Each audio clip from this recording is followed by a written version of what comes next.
The first thing I did when I landed back in the States wasn't call my family. It wasn't even to take a real non-airplane shower. The first thing I did was walk into a brightly lit, sterile-looking cafe in a suburban strip mall 40 minutes from my home and order my own croissant. The girl behind the counter, who couldn't have been more than 17, smiled a corporate, rehearsed smile. "Oh, you mean the Caroline's Classic? Best in the state. It's our founder's mother's secret family recipe." My blood ran cold. My mother's name is Caroline. And that croissant was my life. I paid with a shaking hand, took the pastry in its branded wax paper bag, and said nothing. I just walked out. The ghost of my own creation sitting in my hand like a lead weight. My name is Maya. For the last 10 years, my entire identity has been wrapped up in butter, flour, and time. I'm a baker. Not just any baker. I am the creator of the Haven Croissant. It's not just a pastry. It's a 3-day process involving a proprietary butter folding technique I developed in my tiny apartment kitchen at 3 a.m., fueled by cheap coffee and desperation. It has a delicate shatter-crisp shell and a tender, honeycombed interior that tastes like a sweet, buttery cloud. It was the thing that let me quit my soul-crushing office job. It was the thing that allowed me to open my own small, beautifully imperfect bakery, The Haven. It was a tiny shop with mismatched wooden chairs, the constant scent of caramelized sugar, and a line out the door every single morning. The Haven wasn't just a business. It was my sanctuary. It was the proof that I could build something beautiful and lasting all by myself. And it was all for Lily. Lily is my half-sister, 16 years my junior. She's the product of my father's second marriage, a bright, fiercely intelligent, and deeply sensitive kid who I practically raised. Our mother, Caroline, loved her but was often overwhelmed. And my father, well, my father is a master of passive agreement. So, I was the one who did the parent-teacher conferences, the late-night homework help, the scraped knee kissing. I built my entire world with the goal of giving her the stability I never had. So when I was awarded a once-in-a-lifetime, all-expenses-paid scholarship for a 6-month intensive patisserie program at Le Cordon Bleu in Paris, the decision was agonizing. Leaving Lily was unthinkable. But the opportunity, it was the kind of thing that could change our lives. My older sister, Chloe, the pragmatic, MBA-wielding one, insisted. "Go," she'd said over the phone, her voice crisp and efficient. "It's an investment in your future, in our future. Mom and I will handle the bakery. We'll keep it running. Just a holding pattern. And we'll make sure Lily is fine. It's only 6 months, Maya. Don't be a martyr." So I went. I trusted them. I handed over the keys to my shop, my meticulously documented recipe book, locked in a safe only they had the code to. And my heart. I told myself it was fine. It's family, right? The conflict wasn't a sudden explosion. It was a slow, simmering gas leak I'd been smelling for years, and convincing myself was just the pilot light. My family's brand of love was managerial. When I first opened The Haven, my mother, Caroline, would come in and suggest things. "Maya, darling, these chairs are so rustic. Don't you think a more uniform look would be more professional?" she'd murmur, running a hand over a chair I'd spent a weekend lovingly sanding and refinishing. My sister, Chloe, would look at my books and frown. Your margins on the coffee are too low. You're being sentimental about the local roaster. Switch to a bulk supplier. It's just business." They never saw it as my business. They saw it as a quaint little project they needed to steer toward respectability. My success was treated less like an achievement and more like a surprising but promising quarterly report they had to analyze. Every milestone was subtly reframed. When a major food blogger wrote a glowing review, my mother told her friends, "We're so thrilled. We've been pushing her to be more ambitious for years." We. As if my 18-hour days were a group effort. When I won a local Best Bakery award, Chloe said, "See? I told you my marketing suggestions would pay off." The suggestions in question were to put up a tacky vinyl banner and offer a 2-for-1 deal that would have bankrupted me. I politely declined, but in her mind, my success was a direct result of her unheeded advice. The phone calls to Paris were always strange. They were cheerful, but vague. "Oh, the bakery is doing great, so busy," Chloe would say, quickly changing the subject when I asked for specific numbers. "Lily is wonderful. We enrolled her in a new preparatory academy, the best in the state. Don't worry about the tuition. We're handling it. The profits from the shop are more than covering it." I felt a pang of unease. My little shop? Covering a 5-figure tuition for a prestigious private school? It seemed impossible, but I told myself they must have just been managing things better than I was. Chloe had an MBA, after all. Maybe I was too sentimental. When I'd asked to speak to Lily, she always seemed rushed. Distant. "School's great, Maya. Gotta go, big project due." I chalked it up to teen angst and the stress of a new demanding school.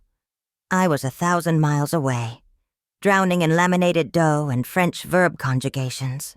I chose to believe the story they were selling me because the alternative was too terrifying to consider. The injustice wasn't just that they were lying. It was that they were coating the lie in the saccharine glaze of, "We're doing this for you," making me feel paranoid and ungrateful for even questioning it. That croissant in the wax paper bag felt like a bomb. I drove to the address listed on the bag for their corporate headquarters, which turned out to be a sleek glass-walled office in a newly developed business park. My sister Chloe's name was on the directory in brushed aluminum. CEO, Haven Confections, LLC. I walked in without an appointment. The receptionist's eyes widened slightly when I said my name. Clearly, she'd been given instructions. Chloe came out a moment later, not surprised but annoyed, like I was a vendor who had shown up on the wrong day. She wore a tailored blazer and a look of practiced patience. "Maya, you're back early," she said, guiding me into her corner office. It overlooked a man-made lake. "What's with the drama? You could have called." "I went to one of your cafes, Chloe," I said, my voice dangerously quiet. "They're selling my croissant and calling it Mom's Recipe." She didn't flinch. She sat down behind her massive desk and steepled her fingers. "It's a branding decision. Caroline's Classic sounds warm, traditional. It tested better with focus groups." "Focus groups?" I whispered. "You focus grouped my soul?" "Don't be so dramatic," she sighed, the exact same words my mother always used. "I didn't just keep your little shop in a holding pattern. I improved it. I optimized it. I took your one little recipe, streamlined the production process, and turned it into an actual, scalable business." She gestured around her office. "This is what I do, Maya. I build things. You created a good product. I created an empire." "An empire?" Chloe, you were supposed to look after my shop. My one single shop. And I did, she said, her voice taking on a sharp defensive edge. I looked after it so well it's now funding Lily's future. That prep school? The one that will get her into any Ivy League she wants? The bakery is paying for it. Your little hobby shop could never have done that. I secured her future in a way you, with your artisan mindset, never could. We did this for you. For Lily. The audacity of it buckled my knees. She had stolen my work, my identity, my name, and was presenting it to me as a gift. She framed her theft as an act of superior competence and profound generosity. In her narrative, she was the hero, the savvy businesswoman who had saved our family from my charming but unprofitable sentimentality. I wasn't a victim. I was an ungrateful child who didn't understand how the real world worked. You told everyone it was Mom's recipe, I said, the words catching in my throat. It was a necessary simplification. The story is what sells, Maya.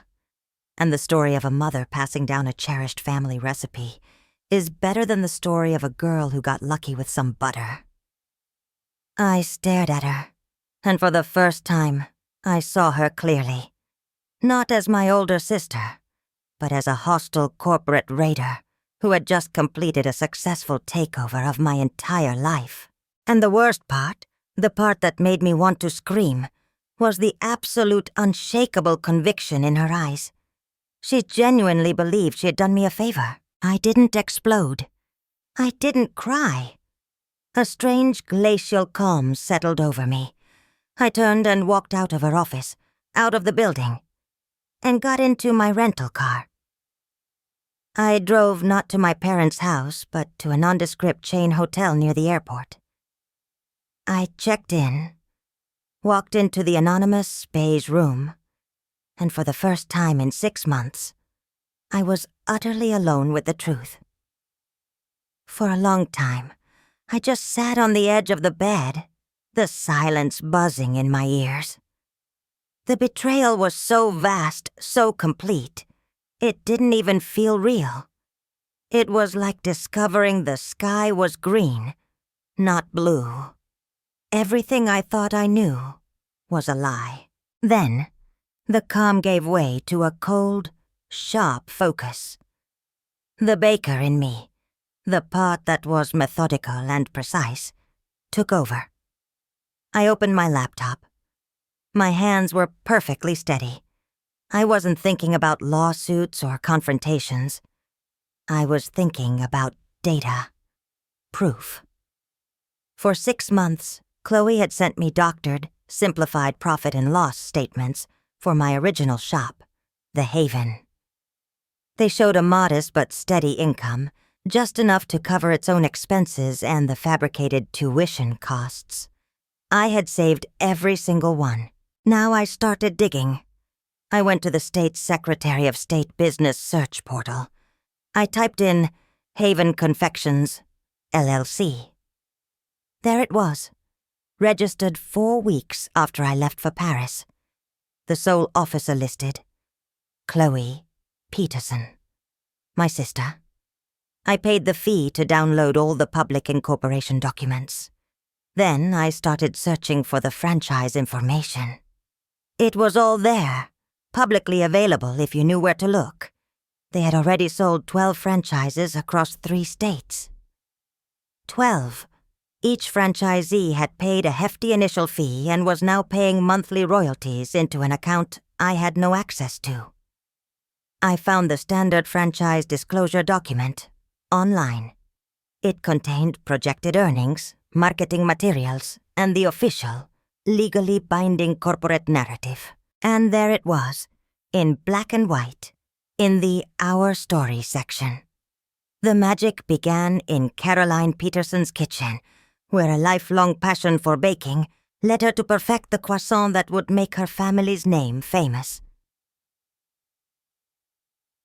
My blood pounded in my ears, a slow, heavy drumbeat. I downloaded every single document. The franchise agreements, the marketing kits, the LLC filings. I took screenshots of the websites of all 12 franchise locations, each one featuring a smiling, professionally photographed picture of my mother, Caroline, holding my croissant. I created a new folder on my desktop and named it Evidence. I systematically saved every file, every image, every link. I worked through the night, the glow of the screen illuminating my face. There was no rage, no tears, just a quiet, meticulous process of gathering the facts.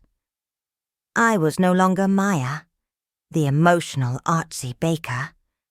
I was an archivist, cataloging the theft of my life. This quiet, methodical work was my first act of taking back control. I wasn't just collecting proof against them. I was collecting proof of me. You don't hand over your life's work to someone you don't trust implicitly. And my trust wasn't built on naivety. It was forged in a childhood of sacrifice. This wasn't the first time my ambition had been co-opted and repackaged by my family. It was just the most blatant. I was born the creative one. That's what they called me. But it wasn't a compliment. It was a label, a box. In our family, there were 2 tracks, the serious track and the hobby track. My sister Chloe was on the serious track. She got tutors for the SATs, went to business camps, and every academic achievement was celebrated with a formal dinner. Her path was considered an investment. Mine was a phase. My passion for baking, which started when I was 9, was treated as a cute quirk.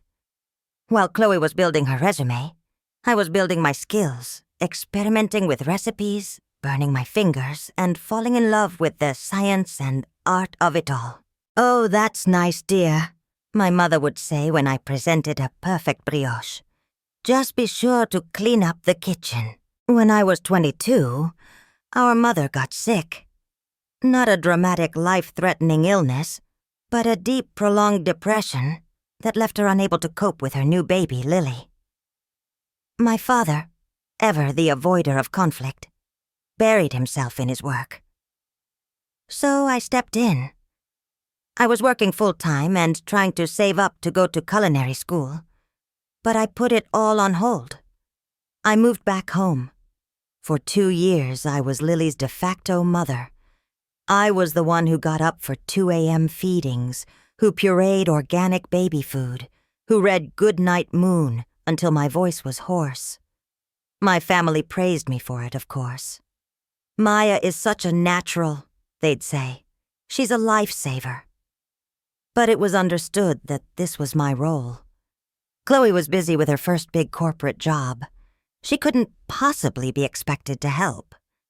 I was the one with the flexible, less important life. When I finally decided to open the Haven, I didn't ask them for a cent. I used every penny of my savings, took out a terrifyingly large small business loan, and worked myself to the bone. They were supportive in their usual managerial way. They offered endless, unsolicited advice, but never once offered to wash a dish or work a shift for free. My success seemed to genuinely surprise them, and they quickly absorbed it into the family mythology. It was no longer my bakery. It was the family's bakery. They'd bring their friends in for free coffee and pastries, holding court as if they were the proprietors. "We're so proud of what we've built here," my father once said to a customer, gesturing expansively at the shop I had literally built with my own 2 hands. I never corrected them. It was easier not to. It was the price I paid for peace. So when I left for Paris, I handed them the keys, not just to a business, but to a dynamic we had been perfecting for 20 years. Maya creates, they manage.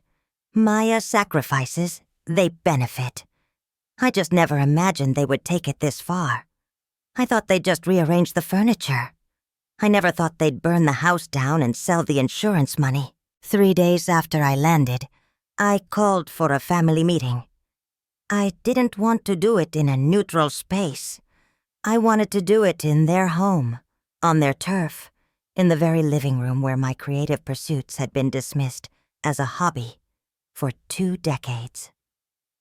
I walked in, and the scene was one of perfect domestic bliss. My father was reading the paper.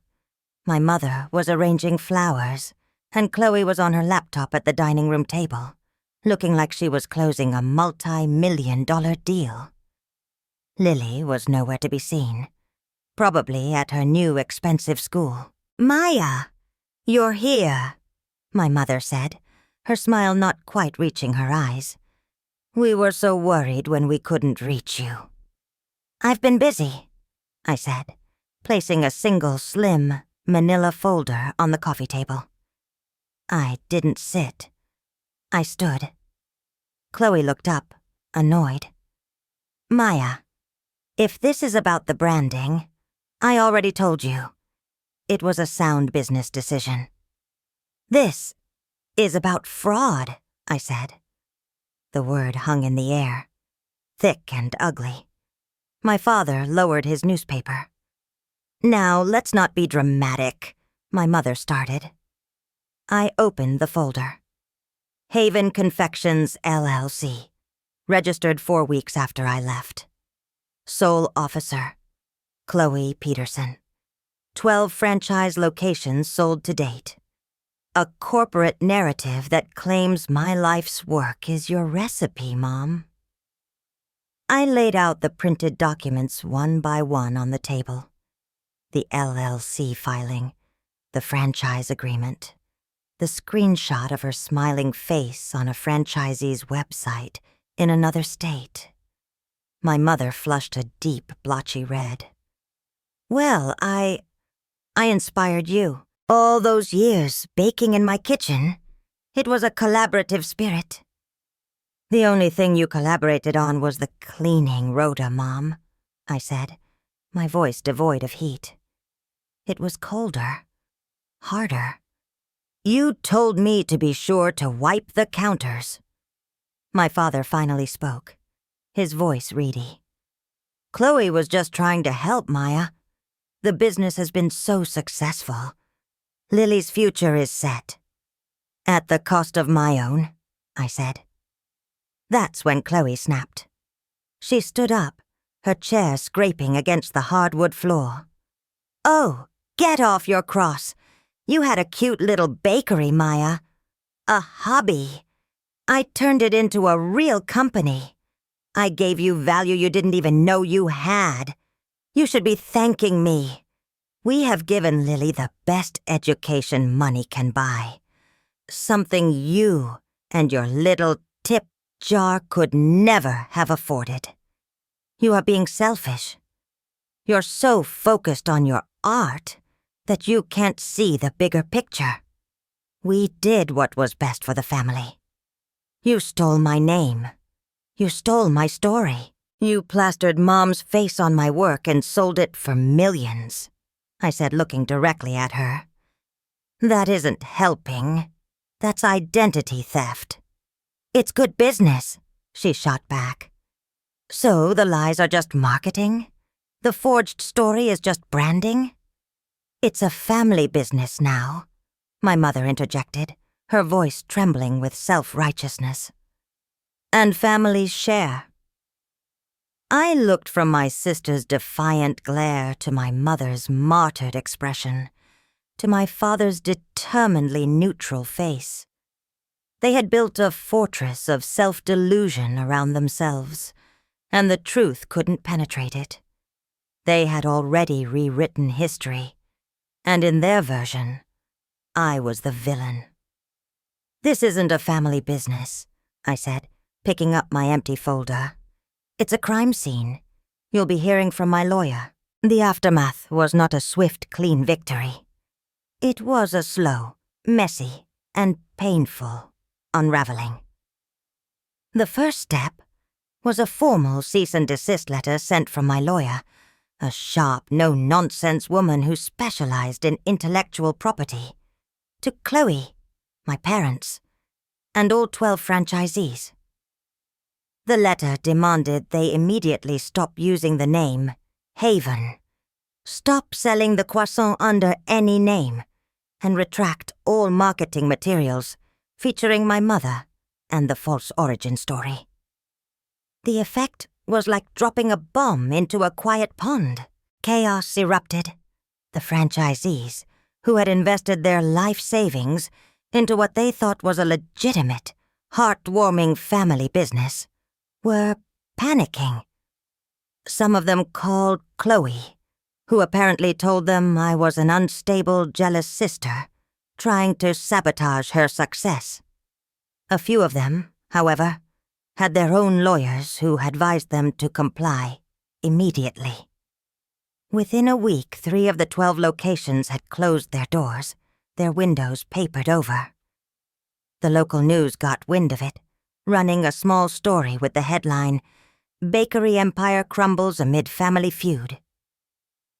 My photo, a cheerful one from the Haven's opening day, was next to the professional corporate headshot of Chloe. My family was furious, not remorseful, but enraged. I received a string of venomous text messages from Chloe. "I hope you're happy. You're destroying everything. You're ruining innocent people's lives because you couldn't stand to see me succeed." From my mother, "I don't know who you are anymore, Maya. After everything we did for you, your vindictiveness is shocking." My father remained silent, which was, in its own way, the most damning response of all. They were doubling down, casting me as the vengeful destroyer, and themselves as the benevolent innovators I had wronged. The hardest part was Lily. I called her, my stomach in knots. She was quiet on the phone, her voice small. "Chloe told me you were suing us," she said. "I'm not suing us, Lily. I'm protecting my work. They stole it." "But my school," she whispered. "Chloe said the money came from the new stores. She said you want to take it away." And there it was. They were using her as a shield, a pawn. They had put her in an impossible position, forcing her to choose between her sister and her future. "I will never, ever let anything happen to your education, Lily. I promise you that. This is not about you. It's about what they did." But I could hear the confusion and the hurt in her voice. The legal battle had just begun, but the emotional shrapnel was already flying, and the person I loved most in the world was caught in the crossfire. There was no clean win here. Every step I took to reclaim my life felt like a step that was pulling our fragile family apart, leaving a trail of wreckage that I wasn't sure could ever be rebuilt. For weeks, I operated in a fog of legal consultations and painful silence. The lesson I was learning had nothing to do with contracts or copyright law. It was about the insidious nature of help that isn't really help. For years, I had accepted my family's support because I thought it was love. I see now that it was control. Their help always came with strings, with an unspoken invoice that demanded I conform to their version of my life. The real theft wasn't the recipe for a croissant. That was just flour and butter. The real theft was my narrative. They stole my story of a young woman who built a business from nothing, who poured her soul into her craft, and they replaced it with a saccharine, marketable lie that rendered me invisible. They didn't just take my work, they erased me from my own life. I came to realize that you can't set yourself on fire to keep other people warm. My entire life had been a series of small self-immolations to keep the family peace, to be the good daughter, the helpful sister. I put my dreams on hold to raise Lily. I swallowed my pride when they took credit for my success. I accepted their criticisms as care. I told myself their interference was love, and in doing so, I taught them that my boundaries were suggestions, that my work was a community resource, and that my identity was negotiable. The lawsuit wasn't an act of revenge. It was an act of survival. It was me, finally, after 32 years, declaring that I'm not a rough draft for them to edit. I am the author. The pain I felt wasn't about lost profits. It was the agony of realizing that the people who were supposed to be my haven were actually the storm.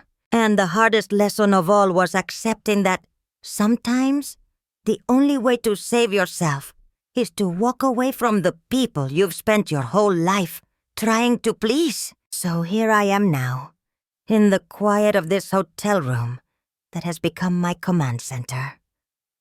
The legal battle is moving forward, slow and expensive. The franchise empire my sister built on a foundation of lies is crumbling. My relationship with my parents is non-existent, and my connection with Lily is strained by a loyalty she feels forced to divide. Some might say I went too far, that I should have found a quieter way, a compromise, that I should have valued family over a recipe. But what do you do when the people who claim to be your family are the ones who devalue you most? What do you do when their love is contingent on your silence and your smallness? I chose to fight, not just for a bakery, but for the right to own my own story. Was it the right choice? Was I protecting my legacy?